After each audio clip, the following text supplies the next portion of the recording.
ask Bibi that question. You have the greatest man in the world to answer that age-old question, two-state. Go ahead, you give him your honest answer. Palestinians should have all the powers to govern themselves, but none of the powers to threaten us. And that means that certain powers, like overall security, will always remain in our hands. Now, that is a fact. And no one in Israel will agree to anything else because we don't commit suicide. We cherish life for ourselves, for our neighbors. And I think we can work out peace between us and the entire Middle East with President Trump's leadership, and by working together, establish a very, very broad peace that will include all our neighbors. Mr. President, there's a question on Iran. You asserted that there's complete and total destruction of their nuclear facilities. So what is the basis of the talks going forward? Is it to cap future nuclear activity? Is it ballistic missiles, terror support, economic-based opportunities? It's really a good question, because if you remember when it was done, I sort of said, what's the purpose of talking? It's been knocked out completely. But they've requested a meeting, and I'm going to go to a meeting, and if we can put something down on paper, that will be fine, that'll be good. I think they've gained a lot of respect for us. I think they've gained a lot of respect for Israel also. But they would like to meet, and we're going to have a meeting. Steve, when is that meeting going to be? Do you want to say it? Rather, very quickly, next week or so. So we'll see what happens.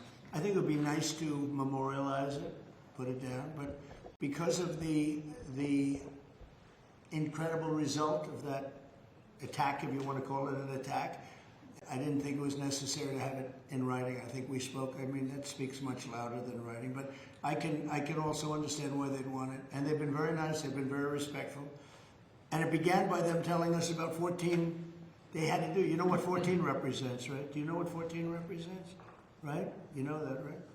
The number of bombs dropped. So it was representative. We got them all. Yeah, please. Behind you, please. No, you. So this is a question to the Prime Minister.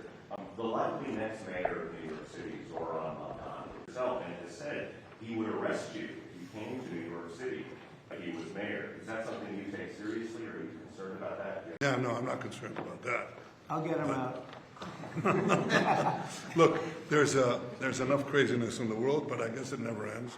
I mean, you have this is folly, and it's it's silly in many ways because it's just not serious. But what is serious is the question I was asked before.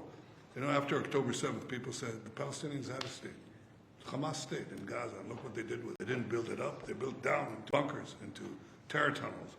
After which they massacred our people, raped our women, beheaded our men, invaded our cities and our towns and our kibbutzim, and did horrendous massacres, the kind of which we didn't see since World War II and the Nazis, the Holocaust. So people aren't likely to say, let's just give them another state, it'll be a platform to destroying Israel. We'll work out a peace with our Palestinian neighbors, those who don't want to destroy us, and we'll work out a peace in which our security, the sovereign power of security, always remains in our hands. Now people will say it's not a complete state, it's not a state, it's not that. We don't care. You know, we've vowed never again is now. It's not going to happen again. So we'll see you in New York next year? Oh, well, look, I'm going to come there with President Trump.